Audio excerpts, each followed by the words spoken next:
Kasi hindi naman nila nakikita ang mga ginagawa ko. Kaya nagdududa sila kung bakit ako kapasok dito. So ganito, Kim. Ibig mo sabihin, naniniwala ka, meron ka mapagmamalaki, pero ayaw lang talaga nila maniwala.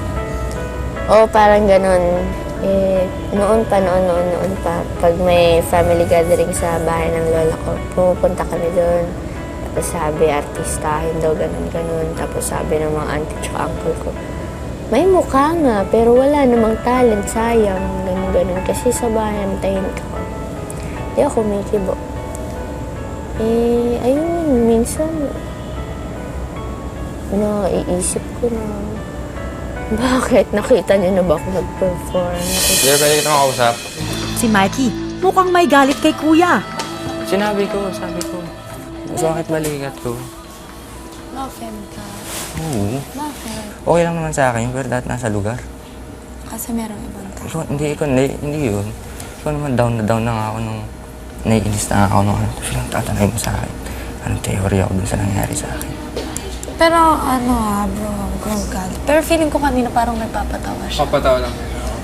Feel down po siya dahil po sa nangyari sa kanya na siya lang yung lalaking hindi nakapasa sa ganun.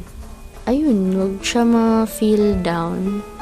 At least, sinubukan niya naman. Tapos, kinaya niya siguro yun. Tapos, yun, bumitaw lang.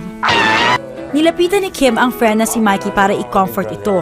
Di niya alam, bibigyan din siya ng words of encouragement ng resident smart boy. Lahat naman sinusubukan ko eh. Pareho pala tayo eh. Ha? Pareho pala tayo eh. Oh, pero kinakaya ko talaga. Kagaya kanina.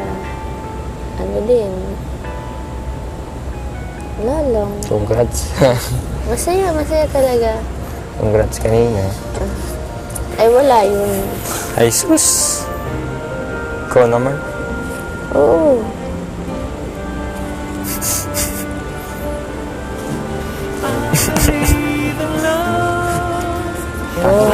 Iyak ko ng pagkain. Bakit? Okay lang naman ganun na nasarap ka. Ha? Okay lang na? Wala. Hindi, magkarinigan. Hindi mo marinig sinasabi ko? Hindi, palayo ako na palayo. Napapasandal na rin ako dun. Wala naman akong may pagmamalaki talaga. Ano mo? Huwag ka naman ganyan magsalita. Oo, yun yung sabi sa akin. Nino? Hindi ko sasabihin, baka i-ere ko eh. Oh, sige. Huwag mo yung pangalan. Ha? Huwag mo sabihin yung pangalan. Oo, sabi ko tao. Yung sabi sa akin ng tao. Kamag-anak, kaibigan. May kamag-anak, may kaibigan. Kasi,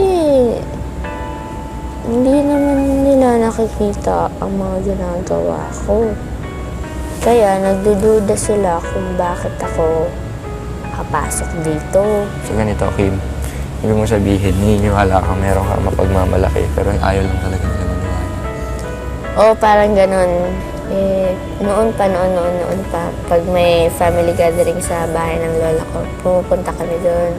Tapos sabi, artistahin daw, ganun. Tapos sabi ng mga auntie tsaka uncle ko, may mukha nga, pero wala namang talent, sayang, ganun. Kasi sa bahay, tahimik ako.